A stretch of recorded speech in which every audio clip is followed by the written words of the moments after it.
Vous nous suivez de partout, mesdames et messieurs, vous faites bien. Merci pour cette grande confiance que vous nous renouvelez encore dans le cadre de votre émission Savoir en parler. Aujourd'hui, c'est le 15 septembre. Vous le savez, au-delà de cette rentrée parlementaire, il faut souligner que le 15 septembre de chaque année, l'humanité célèbre la journée dédiée à la démocratie. Et la démocratie du Congo se veut être un pays de démocratie. Alors la grande question que nous sommes en train de nous poser ce soir, qu'est-ce qu'il faut dire justement de la démocratie en République démocratique du Congo? Est-ce que la définition d'Abraham Lincoln peut être réellement traduite par rapport à ce qui se passe chez nous? C'est une interrogation importante à laquelle nous allons essayer de répondre autour de cette émission avec un expert, un analyste politique, un scientifique et surtout un panafricaniste. Lui, c'est Norbert Yamba Yamba. Bienvenue. Merci pour l'invitation.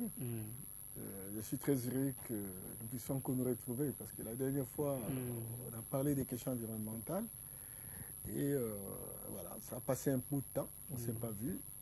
Dieu merci que vous m'invitez pour qu'on parle de la démocratie parce qu'on en parle un peu trop, quoi. Il faudrait mettre le point sur les i, c'est très important. C'est important. À l'entame, j'ai évoqué Abraham Lincoln qui disait déjà la démocratie, c'est le pouvoir du peuple par le peuple pour le peuple.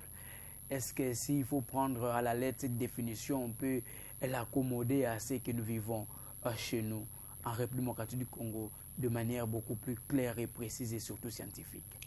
Vous savez, Abraham Lincoln, il est réputé comme l'un des meilleurs présidents des États-Unis. Et certainement qu'il a défini à son temps, etc.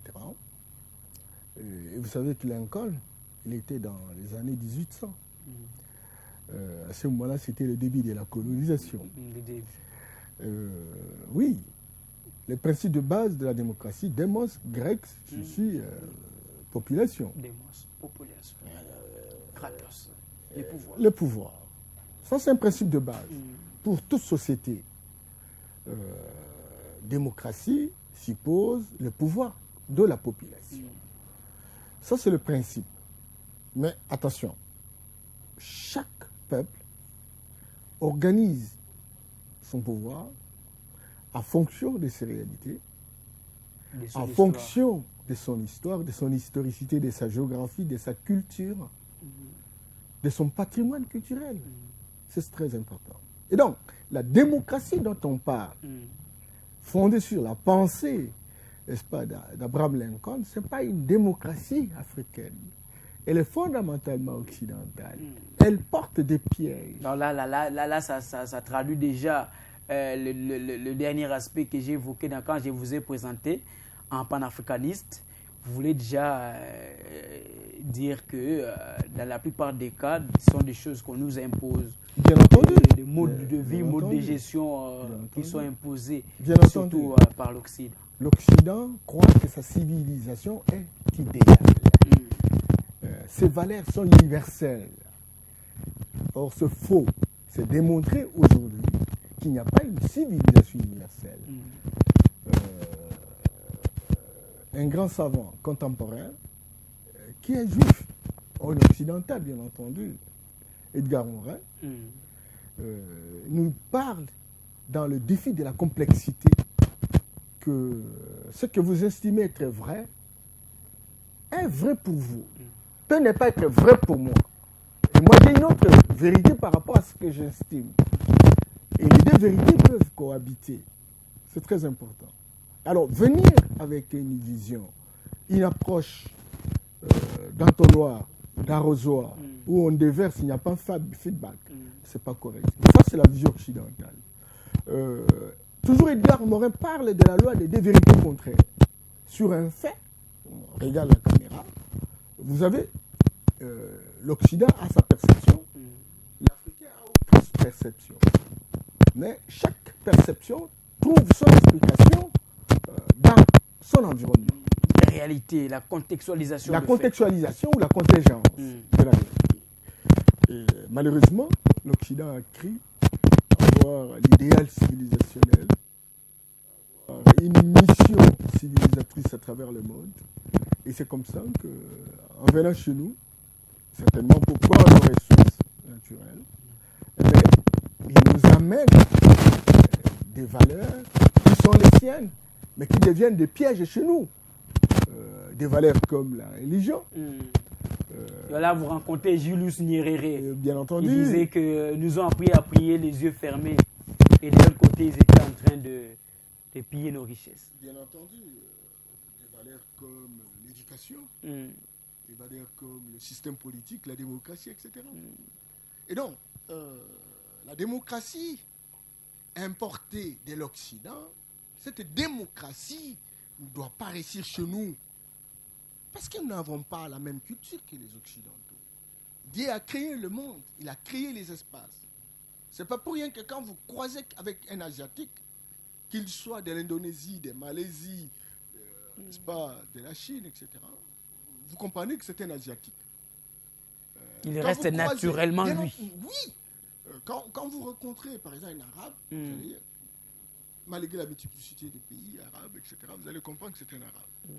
Mutandis pour les Africains. Et il en est de même des Européens, les Occidentaux de manière générale. C'est que très clairement, Dieu a doté à chaque peuple un mode de vie. Un mode de vie. Dans son milieu de vie. Et ce mode de vie se transmet de génération en génération. Et donc la fondation d'une gouvernance dans un pays est en fonction des héritages hérités, n'est-ce pas, des héritages traditionnels. Et ça, nous n'avons pas fait cet effort parce que nous avons été court-circuités par l'Occident, qui est l'inventaire de cette fameuse démocratie. Regardez.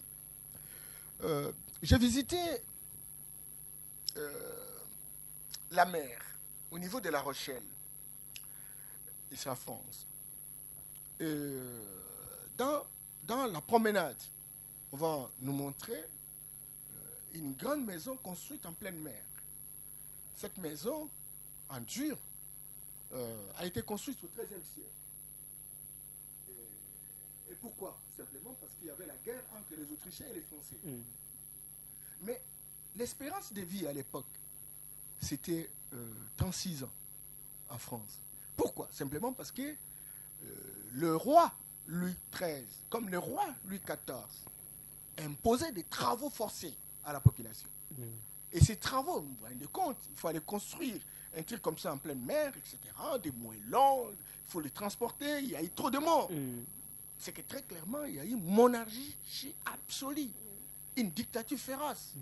C'est ça qui a connu. Une traite de la personne humaine. Bien entendu. Et bien, aujourd'hui, après Louis XIV, on assiste, il y a Robespierre qui arrive, et puis finalement, on est là, on est parti avec Napoléon.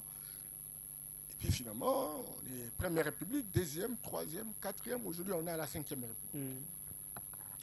Et il y a une tendance d'aller vers la Sixième République. Pourquoi? Simplement parce que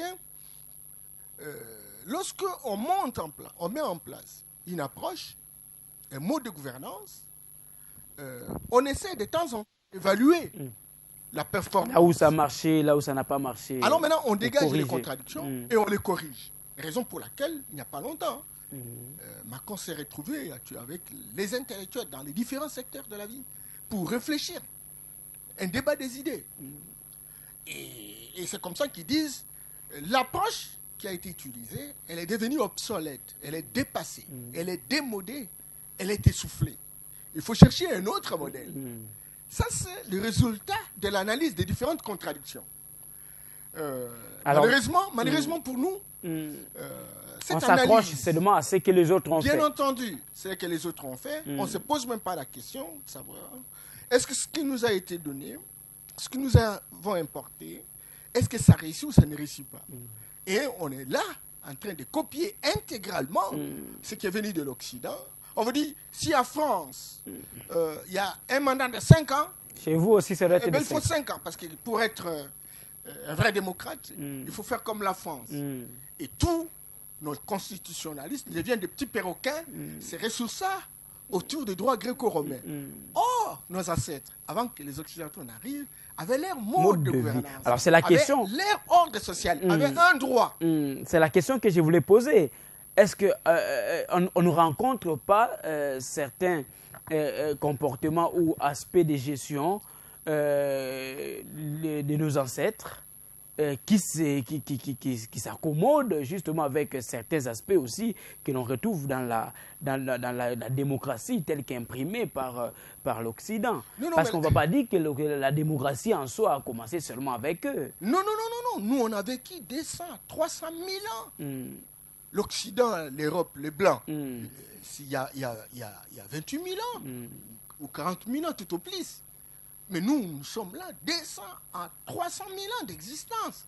C'est que nous avions un ordre de gouvernance, nous avons notre propre droit.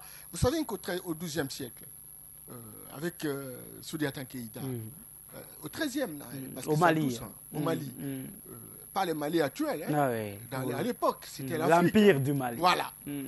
Mais on a créé la première charte, la première constitution, qui s'est retrouvée essentiellement en Afrique.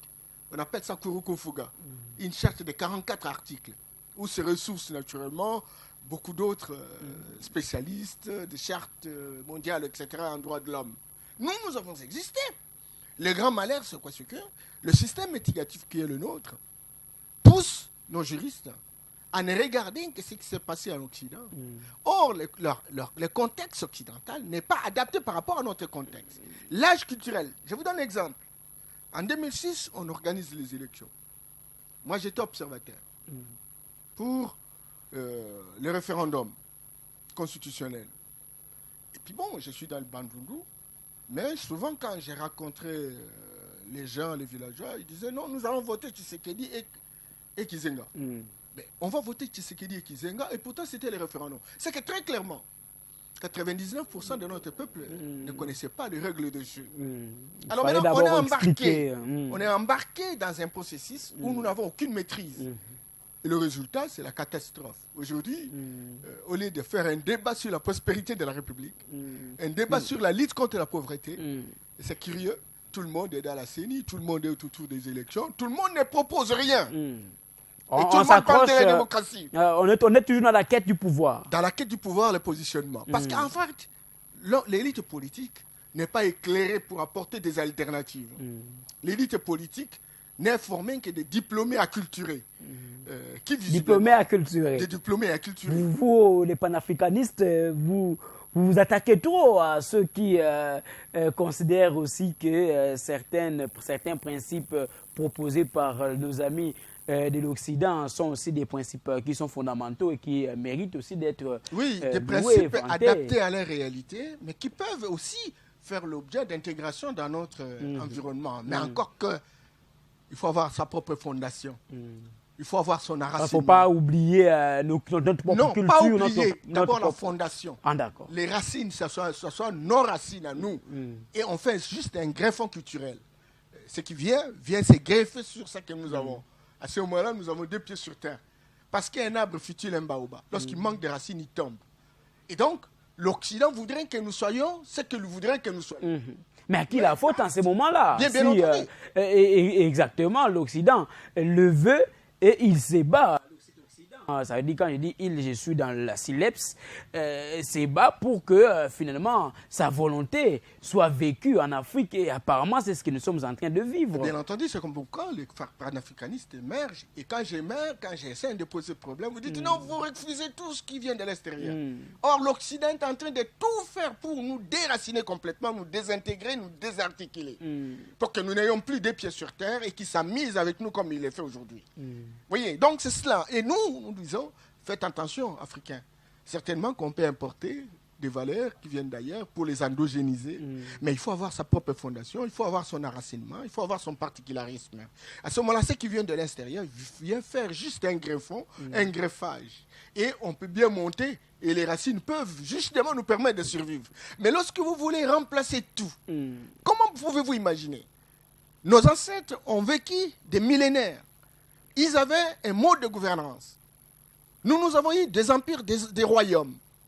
Et il y avait une organisation, il y a une structure institutionnelle. Il n'y avait pas assez de problèmes. Il n'y avait pas de problème. Pas assez, bien entendu, tu as bien nuancé. Mais qu'est-ce qui explique que nous avons tenté avec l'Occident? Ça va faire 6 siècles. Mais écoutez, des désagréments. Traite négrière, colonisation, néocolonisation, guerre froide. Avec toutes les conséquences aujourd'hui, que toute cela a la apporté. globalisation, la mondialisation, etc. Mais ça ne donne pas de résultats. Comment on nous a demandé d'avoir des partis politiques? Est-ce que ça ne donne Excusez. allez-y. Michel, parti politique, la démocratie. On a tenté. Quel est le résultat? C'est la division. C'est la récurrence de la guerre. Ça ne donne pas de résultats parce qu'on ne veut pas aussi considérer que, Jacques Chirac le disait, la démocratie est un luxe pour les Africains. Ça veut dire que c'est comme si on a voulu faire une sorte de copie servile, comme vous l'avez dit, faire ce que les autres veulent, sans pourtant se rendre compte des réalités internes et contextualiser ce mode de vie que l'on a voulu copier de l'extérieur. Le grand problème, même quand Jacques Chirac parle du luxe de la démocratie, il se réfère à l'ère démocratie fondamentalement occidentale, en se disant que voilà, notre civilisation est idéale. C'est comme ça qu'ils se sont partagés le monde, justement pour imposer leurs valeurs. Imaginant que ils ont reçu mission de Dieu de civiliser les gens. Or, Dieu a envoyé chaque espace avec ses réalités, avec sa culture, avec son patrimoine, etc. Et chaque espace doit s'organiser à se transformer pour que cet espace soit au service véritablement de ses habitants. Mais eux viennent pour dire tout doit être occidentalisé. Tu vois? Et alors, ils utilisent la force, ils utilisent la violence, ils utilisent la religion, ils utilisent l'éducation, ils utilisent même leur système politique. Et ils ne viennent pas, ils vous utilisent. Vous-même, les Africains, Alpha Blondy a chanté la démocratie du plus fort. Ils sont forts, ils sont puissants. Alors, ils vous utilisent vous-même pour combattre ce que vous pouvez chercher à promouvoir de vous pour que vous puissiez rester dans ce qu'eux veulent. Et Oui, voilà comment ils sont en train de gagner du terrain. Oui, mais ils gagnent du terrain parce qu'ils ont monté des outils. Les outils où on a mis en place des héritiers de la colonisation. Et le sujet devient intéressant aujourd'hui parce qu'il faut analyser les choses. Vous savez, au début des indépendances, beaucoup disent que nous sommes battus, on a eu l'indépendance. Mais en fait, attention, en 1955, il y a eu la conférence de Bandung en Indonésie. C'était quoi? Cette conférence a été appuyée par les Américains, par les Soviétiques, qui étaient des gagnants de la Deuxième Guerre mondiale, et qui visiblement n'ont pas participé à la colonisation. Et ils estimaient qu'on devrait mettre un nouveau système politique, où ils devraient prendre véritablement le défi. Et c'est comme ça qu'ils ont encouragé la conférence de Bandung. Et cela a poussé véritablement que les pays réputés du tiers-monde puissent justement accéder à des indépendances. Et à l'époque, nous avons eu nos compatriotes qui étaient très déterminés. En Afrique, vous avez des gens comme Patrice Lumumba, Kwame Nkrumah, Robert Mugabe et les autres. Mugabe, Sékou Touré et compagnie. Et voilà, on accède à l'indépendance. Nous, on croyait qu'on était indépendant, et pourtant, c'était la néocolonisation qui, visiblement, à ce moment-là, devrait être pilotée par les deux grandes puissances qui ont gagné la Deuxième Guerre mondiale. Là vous reconnaissez quand même que dans tout ce que nous sommes en train d'évoquer, l'homme noir est lui-même à la base de la situation parce qu'il n'a pas pu se rendre compte de ces aspects bien avant. Non, mais en fait, vous allez vous rendre compte comment, au moment où Lumumba, par exemple, lorsqu'il dit il se dresse contre cet impérialisme, n'est-ce pas écoutez, il a été assassiné. Il est parti. Kwame Nkrumah, vous savez, il croyait à l'indépendance. Il a été mis de côté. Sékou Touré, il a souffert. Il a souffert de différents coups d'État, etc. Vous avez des gens comme Modibo Keïta, il a été mis de côté, remplacé par un militaire qui n'était qu'un cuisinier, n'est-ce pas, etc. Et on les remplace par un caporal. Tu vois, donc tout ça, ça montre très clairement que bon, l'Occident avait son schéma en lui. Alors, c'est comme ça que, avec les deux puissances, l'Union soviétique et les États-Unis, il faut mettre en place le nouvel ordre mondial.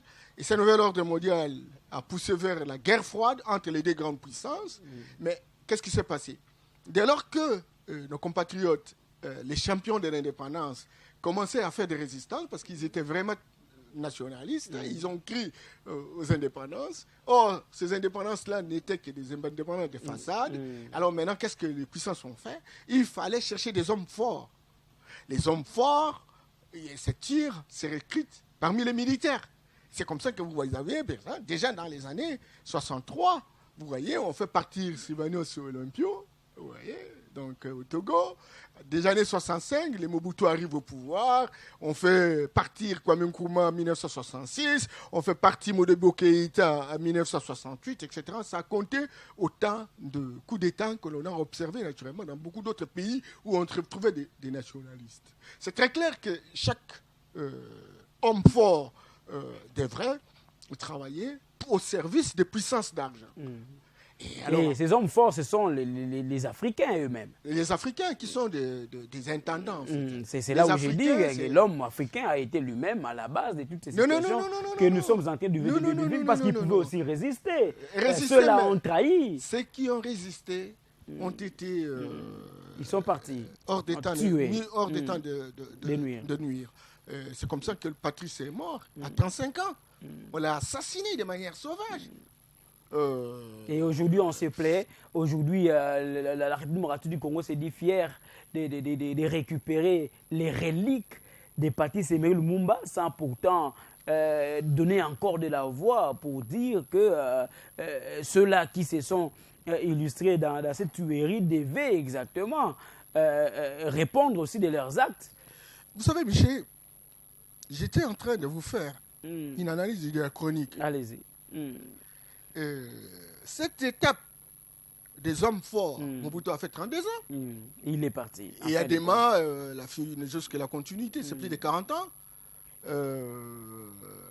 Beaucoup d'autres chefs d'État africains, Omar Bongo, ils ont continué. Théodore Obiangama, etc. Denis Sassou Nguesso ici, etc. Et donc, jusqu'aux années 90, il y a eu démantèlement du mur de Berlin. C'est que très clairement, les deux puissances se sont récoalisées. Il y a eu effondrement de la puissance soviétique pour ne laisser qu'une seule puissance. Ce sont les Américains qui deviennent finalement les directeurs du monde. La guerre froide s'arrête. Et comme la guerre froide s'arrête, c'est très clair que tous les pays deviennent sous la houlette des Américains. Mais, ils dictent leurs lois. Mais au fil du temps, on assiste depuis les années 90, lors du déclenchement du processus de démocratisation, l'émergence de la Chine, l'émergence de la Russie, qui forment leur coalition, vous imaginez, et qui commencent une sorte de guerre avec les États-Unis. Aujourd'hui, c'est très clair. Il y a des rivalités entre la Chine et les États-Unis, qui poussent véritablement une nouvelle guerre froide. Alors maintenant, la Chine veut occuper du pays. Les États-Unis veulent occuper. Vous voyez ce que fait la Russie en Centrafrique, au Mali, etc. Il a tendance à proposer naturellement son offre aux différents pays africains. C'est que très clairement, les Américains ont besoin véritablement d'avoir des pays où ils doivent régenter. Et continuer à s'imposer. La Chine, la Russie cherchent aussi à avoir. Alors maintenant, il faut chercher des hommes forts. Et les hommes forts, c'est recruté parmi les militaires.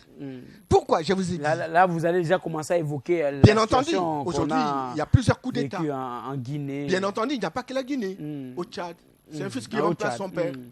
Et bien au Mali, des coups d'État réalisés par des militaires, de la garde présidentielle. Alors, tout ça, qu'est-ce qui est à la base de la situation? Est-ce que le problème, c'est parce que nous avons voulu nous accommoder à ce que l'Occident a voulu nous imposer, c'est-à-dire adopter la démocratie selon leur manière de faire, ou aussi nous devions tout simplement rester dans notre mode de vie et voir ce qu'il fallait arranger pour que nous puissions espérer au développement. Parce qu'eux estiment que la démocratie, c'est le seul moyen qui peut enclencher le développement dans différents États dans le monde. Non, il n'y a pas de développement. C'est une notion qui est remise en question. Vous allez encore dire que les panafricanistes contestent tout. Mais j'ai dit que ce développement-là, j'ai suivi un prof d'une université de la place qui parle du respect des différentes étapes de Rostov, etc. Une théorie déjà démodée, complètement dépassée, etc. Et tout simplement parce que, et Tchèque disait, Tchèque Antalya disait, au fur et à mesure qu'on monte avec les études, on devient de plus en plus imbécile, quoi. On ne comprend rien parce que, oui, on devient imbécile, idiot complètement. Parce qu'on croit que celle, la vision occidentale, qui est la meilleure. Et au lieu de rechercher d'autres visions qui véritablement sont ressourcées autour de notre patrimoine, autour de notre historicité, autour de notre spiritualité authentique. Et ça, on ne le fait pas. Et nous disons que bon, c'est l'Occident la référence, raison pour laquelle vous entendez une discussion constitutionnelle sur la table de la télévision, sur le plateau de la télévision, où vous allez entendre des juristes que tel dit, mais je suis constitutionnaliste. Et constitutionnaliste, c'est du droit gréco-romain ou romano-germanique. Et là, personne ne se pose la question. Depuis que nous appliquons ces différentes constitutions, qu'est-ce que ça nous donne comme résultat? Si aujourd'hui, on est arrivé à la 5e République en France, c'est parce qu'on a analysé les différentes contradictions. Et chez nous, qui analyse les contradictions? J'ai suivi... Mais c'est parce qu'on vous accuse, on accuse les politiques de s'illustrer en distracteurs même de la population, parce qu'au lieu de s'accrocher au fond, au lieu de s'accrocher aux différents éléments qui peuvent favoriser justement le développement de la RDC et que nous vivions quand même une démocratie qui va dans le sens de travailler pour l'intérêt de la population, les politiques ne tirent les draps que sur des dispositions qui les intéressent et qui permettent à ce qu'eux continuent à être forts en traitant la population qui est détenteur du pouvoir continue à souffrir et à croupir dans la misère. On a difficile à avoir des hommes politiques. Mais si nous sortons de cette émission et que les téléspectateurs n'ont pas compris que cette démocratie ici, ce n'est pas une démocratie en termes de valeurs universelles. C'est une démocratie fondamentalement occidentale qui constitue un piège. Donc nous vivons un piège, nous sommes dans le piège. Nous sommes dans le piège. Il faut l'abandonner complètement. On va l'abandonner pour adopter quel paradigme? Parce que au moins, ils ont présenté un paradigme, un mode de gestion qui semble être adopté partout en Afrique. C'est ça le problème. Mais je vous avais dit, je vous ai posé la question au début. Apparemment, c'est l'homme africain lui-même qui s'est laissé embourber dans la situation. Alors aujourd'hui, il lui est difficile de s'en sortir parce que déjà Kadhafi, à son temps, a appelé à l'Union africaine que les États africains puissent se mettre ensemble pour créer leur propre mode de vie, leur propre banque, leur propre monnaie. Mais malheureusement, même les autorités africaines elles-mêmes n'arrivent pas à se mettre ensemble ou à se mettre d'accord. Même certains chefs d'État constitués être des marionnettes. Non, mais c'est maintenant ou jamais. C'est maintenant ou jamais. Et vous, les journalistes, et je m'adresse à la classe politique, de comprendre que nos chefs d'État n'ont pas de force vis-à-vis des Occidentaux. Et nous devons préserver nos chefs d'État. Du moins, ceux qui ont le courage de dire un mot ou de revisiter les différentes stratégies. Parce que vous voyez, quand vous dites la démocratie, la démocratie qui aurait pu. Non, je te dis que cette démocratie-là est un piège. C'est un sacrilège. Cette démocratie ne peut jamais donner des solutions pour notre pays. Et donc, nous avons utilisé cette démocratie qui aboutit à la création d'un paradigme eurocentriste. Tout est centré sur l'Europe. Toutes nos ressources centrées sur l'Europe. Il faut donc revisiter naturellement ce paradigme pour revenir vers un paradigme afrocentriste. C'est-à-dire, tout doit être centré pour l'Afrique. Il ne faut pas qu'on aime l'Afrique sans les Africains. Ça, c'est le paradigme occidental.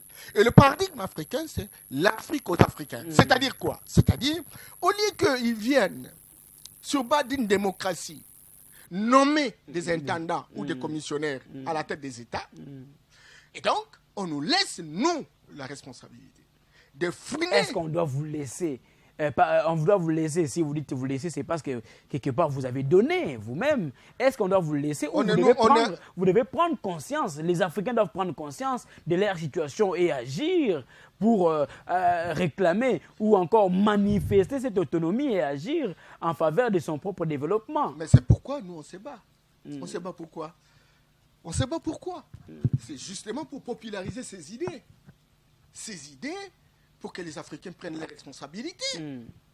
Et donc, mais il faut encore avoir des dirigeants. Vous allez me poser la question, mais Kadhafi est mort, Sankara est mort, Lumumba est mort. Faut-il encore essayer? Moi, je dis oui. Le paysage politique international est en train de changer. Vous savez que pour la première fois, la Chine a pris position. La Chine n'a jamais pris position sur le plan politique. Les militaires viennent chasser Alpha Condé, mais la Chine dit il faut réhabiliter Alpha Condé. Tout en s'imposant aussi. Je ne dis pas que Condé a raison, mais je ne suis pas non plus d'accord avec les putsch militaires. Mais la Chine dit il faut réhabiliter Condé. C'est très important. Et donc, devient important aujourd'hui que les stratèges africains réfléchissent. Hier, les bases militaires ont été essentiellement occidentales, l'Europe et l'Amérique. Aujourd'hui, il y a une sorte de compétition. Les intérêts chinois sont en Afrique. Et il y a plusieurs pôles de puissance. Vous allez à Djibouti, vous trouvez les bases militaires américaines, françaises, britanniques, chinoises, turques, etc. Vous voyez, donc, il y a une sorte de surveillance mutuelle entre les puissances. C'est que les pays qui auront la torche pour savoir très clairement, avoir l'éclairage nécessaire pour l'avenir, ont une marge de manœuvre pour trouver véritablement les voies de sortie. C'est comme ça que vous avez suivi lorsqu'on a tué Kadhafi. La Russie, à l'époque, il dira non, nous avons été trompés et nous avons été lâches. Et au niveau de l'Afrique, là vous citez la Russie, vous citez. Mais déjà au niveau de l'Afrique, peu de chefs d'État sont exprimés un peu plus rapidement aussi pour condamner. On doit s'exprimer malheureusement, c'est ça. Bon, ce sont des intendants. Des intendants. Des intendants, des occidentaux. C'est une honte pour l'Afrique. Voilà donc, mais l'Afrique est dans une situation de honte, c'est comme ça qu'il faut changer de paradigme. Et pour changer de paradigme, il faut restaurer notre génie propre. Pour changer de paradigme, il faut restaurer notre spiritualité authentique pour que nous ayons des technologies nécessaires à faire la compétition. Vous avez suivi la Corée du Nord, 23 millions d'habitants, mais en train de faire véritablement des chantages aux États-Unis, au Japon, aux compagnies, etc. Tout simplement parce qu'ils ont un génie. Ils savent inventer les technologies. Et ces technologies génèrent des armes à destruction massive. Et ces armes sont quintes par l'Occident. Alors, si on revient chez nous, il y a quand même un processus démocratique qui a été lancé. En 2011, on a organisé les élections. En 2006 d'abord, en 2011, en 2018, nous avons organisé les élections. Et aujourd'hui, c'était notre régime qui est là, avec l'actuel chef de l'État, Félix-Antoine Tshisekedi Tshilombo. Et il y a de ceux qui continuent à se dire que certaines accusations que ceux qui étaient dans l'opposition étaient en train de faire au pouvoir, au régime passé, et c'est pratiquement la même situation que nous sommes en train de vivre aujourd'hui. Bon, la démocratie à l'européenne, comme vous êtes en train de l'évoquer. Déménager un système, c'est pas facile. Il y a une discipline, je n'ai jamais cessé de le répéter, la manquébologie, qui nous explique très clairement le comportement des uns et des autres. La délocalisation d'un système vers un autre système. On délocalise ou on rentre dans le même système. Il y a un effort de délocalisation, mais il faut préparer les acteurs. Or, on agit avec les mêmes acteurs. Et la tendance générale, c'est comme si on fait la même chose. Alors hier, lorsqu'il y avait interdiction des marches, c'est tout le monde qui montait au créneau, régime d'information. Aujourd'hui, on est dans la même situation, régime d'information. Ceux qui, hier, refusaient l'aspect régime d'information qui estimait qui refusait l'aspect autorisation et qui s'accrochait au régime d'information. Aujourd'hui, ce sont eux qui sont au pouvoir et on se rend compte, on est dans la même situation, même si on veut se cacher derrière la Covid-19. Pour des marches, il y a Covid, mais pour autres activités que l'on organise qui drainent des foules, là, on ne parle pas de Covid. Ça devient compliqué parce que liberté d'expression, c'est l'un des aspects sur lesquels repose la démocratie. Bien entendu, mais moi, d'abord, je ne suis pas d'accord avec cette démocratie, parce que cette démocratie est un échec en Afrique. Et tout ce que vous êtes en train d'évoquer, ce sont des douleurs d'enfantement. Enfantement parce que... Enfanter quoi? Parce qu'on est dans la même situation. Non, mais douleurs d'enfantement. On veut y aller. On croit. Mais... il y a des perturbations qui ne permettent pas véritablement de rationaliser. Hier, les FCC cash, c'était tel bloc, mais aujourd'hui, le président Félix Tshisekedi Tshilombo est en train de travailler avec les amis de l'Union sacrée qui sont censés travailler selon la vision du président de la République. Aujourd'hui, on se rend compte qu'au plus on est en train d'avancer, tous ceux qui étaient dans le régime passé sont en train d'être mis de côté. Alors, aujourd'hui, on va dire douleur d'enfantement pour enfanter quoi? Alors que le chef de l'État actuel, il est seul maître à bord, il est en train de travailler. Et lorsque j'évoque la question liée, par exemple, à la liberté, hier, quand on organisait des marches et qu'il y avait des morts, c'est l'autorité qui était visée. Et aujourd'hui, lorsqu'il y a des blessés, lorsqu'il y a des morts, qui est-ce qu'on vise? Parce que hier, c'était l'autorité. Aujourd'hui, on revient avec la même situation. Qui est-ce qu'on vise lorsqu'il y a, des dégâts donc de matériel? Tu me ramènes. Parce que nous sommes en train d'analyser la situation liée à la démocratie. Bien surtout entendu, en mais je te dis que cette démocratie est un échec en Afrique. La donc, preuve, même actuellement, c'est un échec. C'est un échec flagrant. Pourquoi Condé, 40 ans à l'opposition, il vient au pouvoir, il change de mandat. Il veut aller au-delà des mandats, des échéances constitutionnelles. C'est que très clairement, il y a un problème. Avec les classes politiques africaines. Au Niger, on a assisté avec Youssouf. Il voulait même aller au-delà des mandats. Et il a tout fait pour prendre un de ses proches pour aller assumer des responsabilités. Je vous dis que ce sont des douleurs d'enfantement. Il faut revenir. C'est le terme que je n'arrive pas à admettre. Quand vous dites douleur d'enfantement, mais pour enfanter quoi? C'est la réponse que ceux qui nous sont tentés de suivre attendent. La responsabilité aujourd'hui, et sincèrement, cher Michel, la responsabilité aujourd'hui incombe à tout le monde. Tout le monde, sans exception. Sans exception. Vous les journalistes, parce que vous aussi, vous faites des coups de gueule mégaphoniques. Malheureusement. Là, c'est pris de manière générale parce qu'aujourd'hui, il y a de nos confrères la classe politique n'a pas d'offre politique. On ne sait pas où est-ce qu'on vient, on est où et on va où. Donc, on ne pose pas des actions qui permettent de dégager des différentes contradictions et de tenir une torche pour éclairer l'avenir. Que ce soit au niveau de l'Union sacrée, vous le dites, que ce soit au niveau de l'opposition. Ceux-là aussi, ils crient, ils s'attaquent au pouvoir. On ne photographie pas les contextes. Au pouvoir, et ça sera la même situation. Oui, parce qu'on ne touche pas à la question de fond. Alors, la question de fond, ça veut dire quel type de gouvernance nous devons avoir.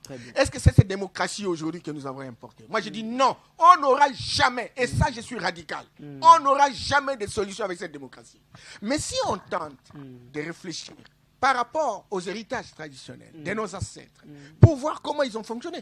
Allez dans les chefferies, vous allez voir les modes de gouvernance. Nous avons connu des royaumes, nous avons connu des empires. Pourquoi nos chercheurs, sociologues, juristes, politologues ne peuvent pas réfléchir et nous théoriser cela, moderniser cela, prendre cela et les articuler dans nos constitutions. Tant que nos constitutions seront des copies certifiées conformes du droit gréco-romain ou de romano-germanique, on n'ira nulle part. Ça, je suis convaincu qu'on n'ira nulle part. Il faut abandonner la démocratie occidentale. Il faut construire une nouvelle forme de démocratie fondamentalement africaine. Je connais un gars, un chercheur, un savant camerounais, Bob Assong, qui réfléchit sur cette question et qui, visiblement, a essayé de donner un certain nombre d'ouvrages par rapport à ces différentes problématiques. Moi-même, je suis en train véritablement de réfléchir par rapport à ça. Il y aura une série d'ouvrages qui vont véritablement être produites, naturellement, bientôt. Vous voyez? Donc, il faut qu'on change de paradigme. Et le président de la République, à la différence des autres, a dit on peut tout faire, mais si on ne change pas de paradigme, écoute, on n'avancera pas. Et changer de paradigme suppose être à mesure de s'approprier de nos ressources, être à mesure de se négocier avec ceux qui sont des envahisseurs, et créer ce qu'on appelle des zones spéciales économiques sur place, etc., qui permettent véritablement de drainer les investisseurs industriels qui exploitent nos ressources, qui les transforment sur place, qui les commercialisent. On fait donc ce qu'on appelle la coopération gagnant-gagnant, où on peut créer une chaîne de valeur ajoutée, donnant la possibilité à nos jeunes de trouver du travail, etc.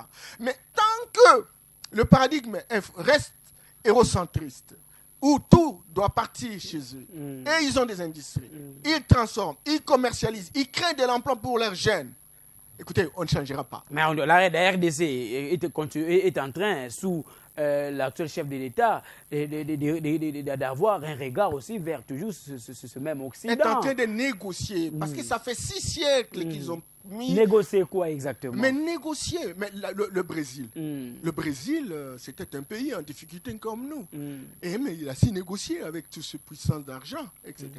Et il a tronqué même ses richesses pour qu'on puisse véritablement acheter la technologie. Aujourd'hui, c'est une 8e puissance économique mondiale. 3 000 milliards de dollars de produits intérieurs bruts. Plus que l'Afrique réunie, les 54 pays réunis. Tu vois? Et donc, nous avons besoin. Nous sommes une puissance en termes de potentialité. Et nous pouvons négocier avec tous ces gens-là pour importer des technologies. Encore qu'il faut changer le système éducatif pour que nos universités deviennent des laboratoires qui nous produisent des technologies. Parce que si nous avons le coltan, nous pouvons non seulement produire le coltan, mais aussi transformer le coltan en téléphone. Nous pouvons vendre ce téléphone, nous aurons des revenus, nous allons créer de l'emploi sur place. Mais aujourd'hui, non seulement nous n'avons pas des capitaux pour exploiter le coltan, il faut que les gens viennent, les Chinois, les Américains, etc. Ils se les partagent.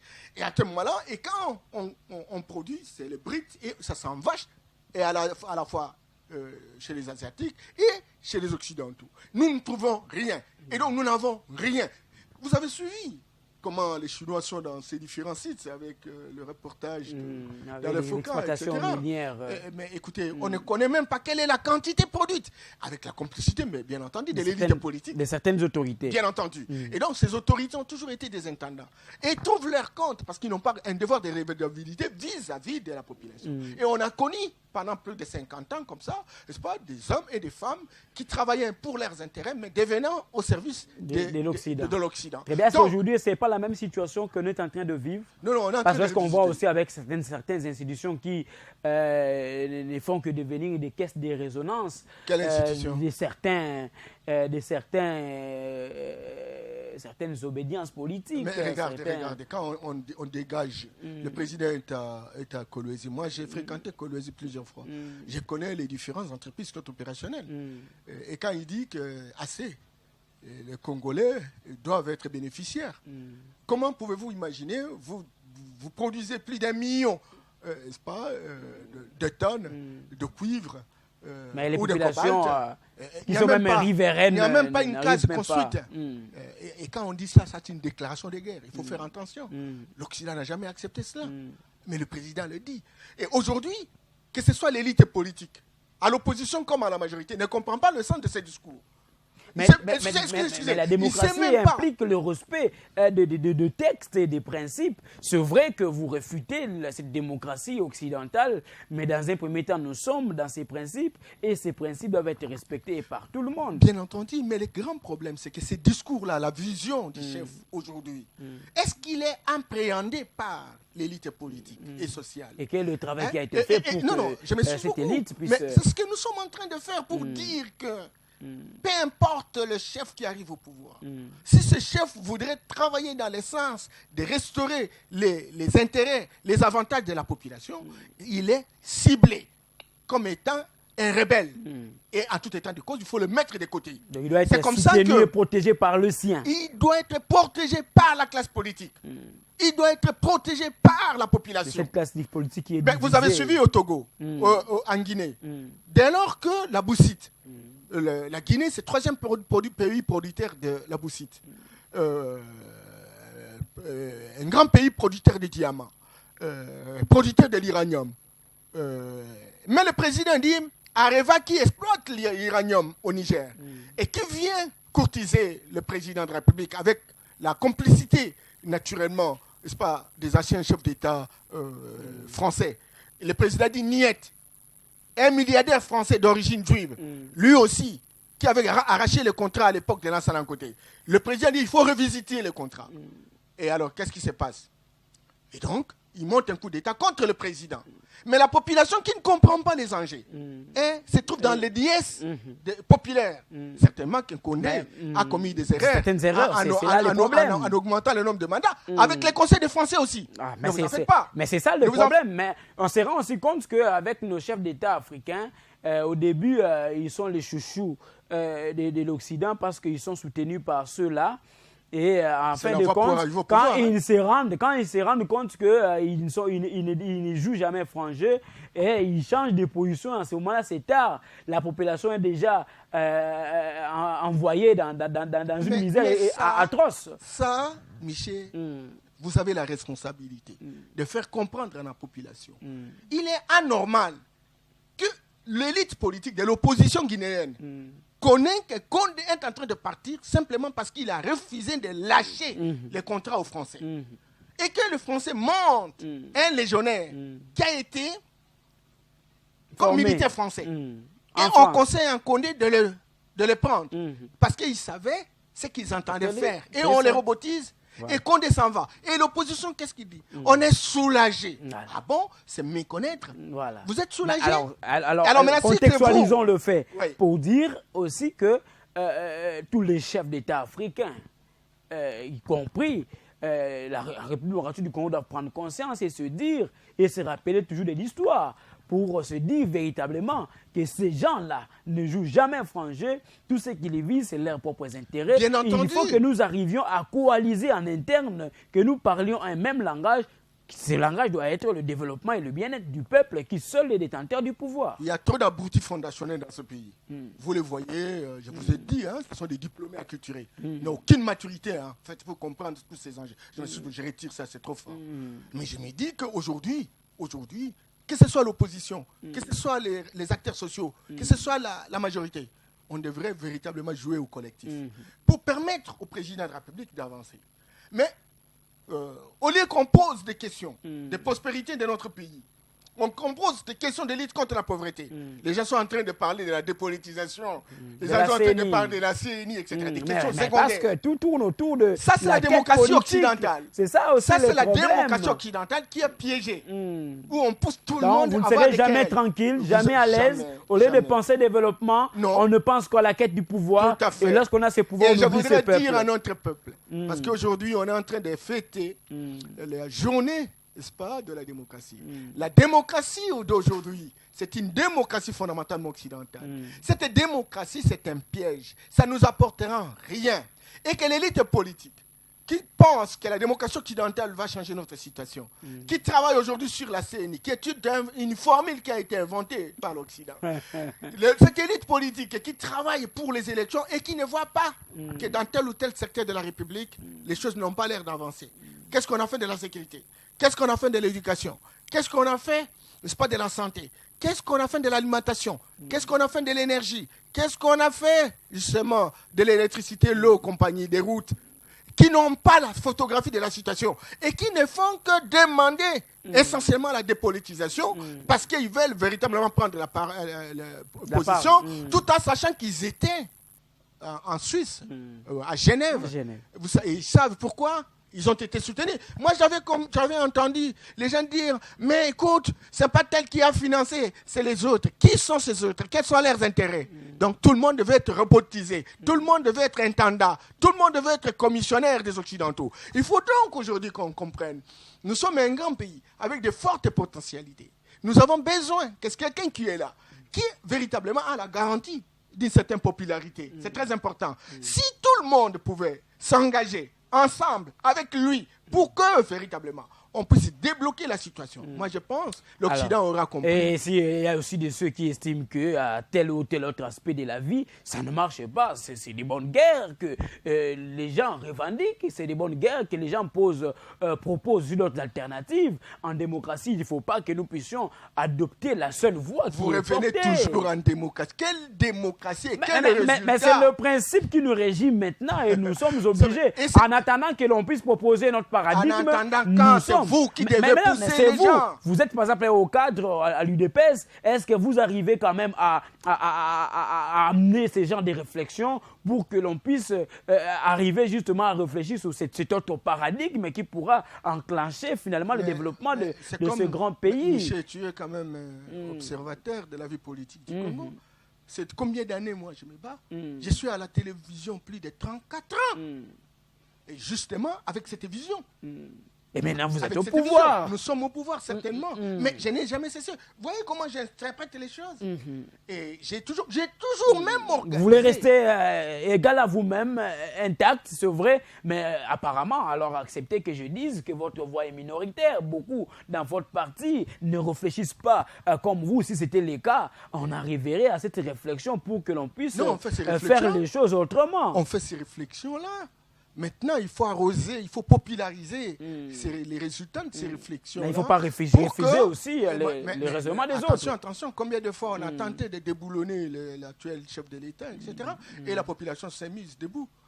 Ce sont les combattants de l'IDPS qui, tout le temps, sont debout, justement pour défendre à la fois le pouvoir et la vision qui est la nôtre. Le peuple d'abord. Voilà. Donc, mais est-ce que cette vision se matérialise aujourd'hui? S'il faut être clair et franc vis-à-vis de cette population qui est en train de nous suivre, lorsqu'on regarde la situation telle qu'elle se présente, je l'ai dit à l'entame, est-ce qu'on va, quelqu'un, ce Congolais qui est à la maison, qui nous suit, qui a vécu les 5 dernières années ici et qui regarde un peu ce qui se passe ces derniers temps ou encore depuis que l'actuel chef d'État est au pouvoir, est-ce qu'on peut dire réellement que les choses sont en train d'aller vers notre direction, à tout bout de champ? Mais à moins qu'on n'ait pas des yeux. À tout bout de champ. J'ai évoqué quelques aspects ici. C'est vrai, vous avez parlé de la vision. La vision du chef est là. Est-ce que le chef est réellement accompagné par des bonnes personnes qui vont arriver à matérialiser cette vision? Vous savez, lorsque vous voulez critiquer quelque chose, ici, on ne critique pas, on analyse. Bien entendu. Oui, mais la critique peut être... Nous sommes en train d'analyser le fait pour que cette population qui nous suit soit éclairée. Vous savez, Michel, il faut avoir des indicateurs d'appréciation et d'évaluation de la performance institutionnelle. C'est très important. Aujourd'hui, on dit, mais est-ce qu'on peut observer quelque chose qui marche ou qui ne marche pas? Moi, j'ai dit oui, on peut l'observer. Mais il y a 3 séquences. Il y a la séquence 100 jours, avec toutes les téléréalisations, un budget de 334 millions de dollars, un budget qui n'a pas atteint 500 millions, mais qui a réalisé des choses invraisemblables. Je ne veux pas parler des sauts de moutons, je ne veux pas parler des kilomètres de... Alors là, je ne veux pas. Excusez. Vous voyez que vous êtes entré dans ce que j'étais en train de vous dire, parce que le débat que nous sommes en train, ou l'analyse que nous sommes en train de faire, c'est une analyse de fond. Ça veut dire que ce mode de gestion qui doit être mis en place doit aller dans le sens de travailler pour l'intérêt de cette population. Oui, c'est pourquoi je te dis qu'il y a 3 séquences. Aujourd'hui, c'est toujours les acteurs politiques qui tirent beaucoup plus de bénéfices et la population continue à croupir dans la misère. Qui sont ces acteurs politiques? Je vous ai dit qu'il y a 3 séquences. Lorsque vous voulez faire une analyse rationnelle et systématisée, il faut diviser, n'est-ce pas, la programmation en termes de dessert de services de qualité à la population en 3 phases. Il y a la phase 100 jours, il y a la phase Ilukamba, il y a la phase Samalou Condé. C'est très important. 100 jours, on n'est pas allé au-delà de 334 millions de dollars. Et on a réalisé des choses invraisemblables. Et quand Ilukamba arrive, il endosse. Et en réalité, pendant que Ilukamba était là, on n'a pas vu grand-chose. Aujourd'hui, à ce moment-là, le président de la République n'avait que 35 députés à l'Assemblée. Donc, il ne pouvait pas avoir une marge de manœuvre. Et alors maintenant, excusez, est-ce que tu peux me laisser, parce que c'est pédagogique ce que nous faisons, et voilà, ça m'arrive. On n'est pas au-delà de 5 mois maintenant. Et donc, on est en train de mettre en place un système de surveillance mutuelle.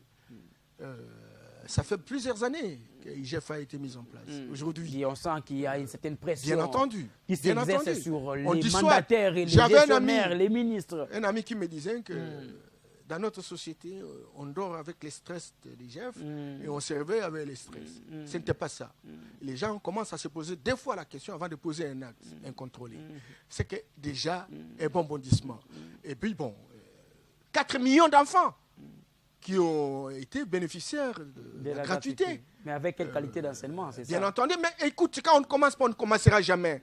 Il faut déjà commencer. Et à ce moment-là, on va vérifier quelles sont les faiblesses et on corrige les faiblesses. C'est ça la gestion, c'est ça l'ambiance démocratique. Très bien. Alors nous arrivons aussi à la fin. Vous avez critiqué le fait que l'Afrique continue à embrasser de manière servile cette démocratie telle qu'imposée à l'européenne ou encore à l'Occident, tel que ça se passe ailleurs, et vous estimez qu'il faut un autre mode de gestion, notre mode de gouvernance pour que nous puissions assurer le développement de nos États. Alors exactement, qu'est-ce qui doit être fait pour que finalement, même s'il faut que nous vivions une démocratie à l'africaine, et que ça soit une démocratie qui va permettre à ce qu'il y ait développement, pour que ceux-là, les Occidentaux, ne puissent pas avoir raison pour dire que la nôtre, c'est pour proposer quand même des aspects qui pouvaient amener au développement. Leur démocratie a créé des esclaves. Leur démocratie a créé une pauvreté presque récurrente et endémique, pandémique même. Leur démocratie nous a infantilisés, clochardisés, instrumentalisés. Leur démocratie a été un outil de prédation, de pillage systématique de ressources. Et des crises. Leur démocratie ne nous a pas servi à quoi que ce soit. Et donc, nous avons intérêt aujourd'hui à inventer un autre modèle. Il faut sortir des ghettos. Mais inventer en fouinant, en faisant l'analyse des contradictions. Avec les scientifiques. Ça vient, bien entendu. Bien entendu. Parce que chez nous, souvent, on ne considère pas trop les avis des scientifiques. Non. Chez nous, il n'y a pas beaucoup de scientifiques. Il y a des commentateurs scientifiques. Des commentateurs scientifiques. Ce ne sont pas des scientifiques. Ils sont en train de vous suivre. Bien entendu. Et ils savent quelle est ma position par rapport à ça. Ce sont les divorcés de notre société. Et donc, ils ne sont pas utiles. Ils font la récitation et la répétition. Ils sont presque des abrutis fondationels. C'est que Koumandoubé appelle des diplômés culturellement analphabètes. Et donc, ils n'ont aucune valeur ajoutée. Culturellement analphabètes. Bien entendu. C'est fort. Donc, on a besoin qu'ils se révisitent. On a besoin qu'ils se regardent sur le miroir pour dire quelle sera notre utilité aujourd'hui. Pourquoi on ne peut pas nous inventer? Comment allons-nous continuer à prendre un mandat présidentiel parce que c'est la France qui a 5 ans.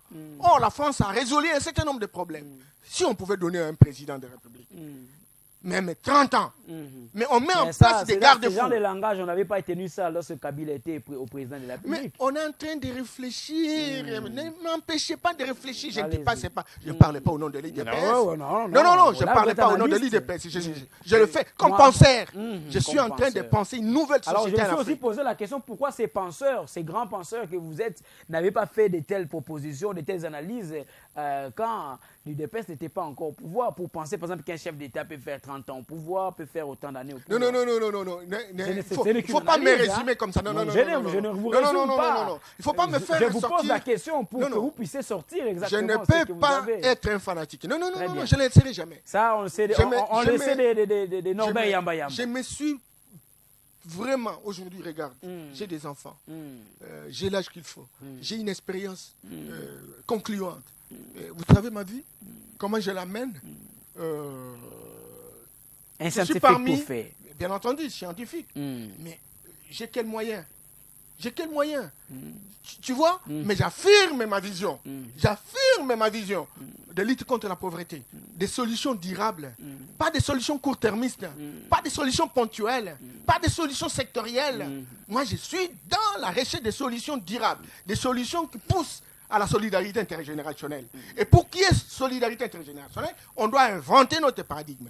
Et notre paradigme doit être nourri par notre spiritualité authentique, en revisitant les systèmes religieux, en revisitant les systèmes éducatifs, en revisitant les systèmes politiques, pour inventer notre propre système. Mais là, il faut des garde-fous, il faut des un grand travail. Le président de la République doit déjà travailler dans la perspective de construire un État fédéral d'Afrique. Nous sommes 54 États. Nous n'atteignons pas 3 000 milliards de dollars de produits intérieurs bruts. Nous avons besoin aujourd'hui d'être ensemble. Et nous avons besoin aujourd'hui de prendre des décisions collectives. On ne va plus tuer les gens. Parce qu'en fait, on sera ensemble. Voilà. Mais quand on reste 54, on va nous... On utilise l'un pour détruire l'autre. Bien entendu. On ne sera jamais. Des pays comme l'Éthiopie, qui aujourd'hui se battent à longueur de journée pour faire preuve qu'un pays africain peut véritablement se développer. Et regardez comment on est en train de les saucissonner.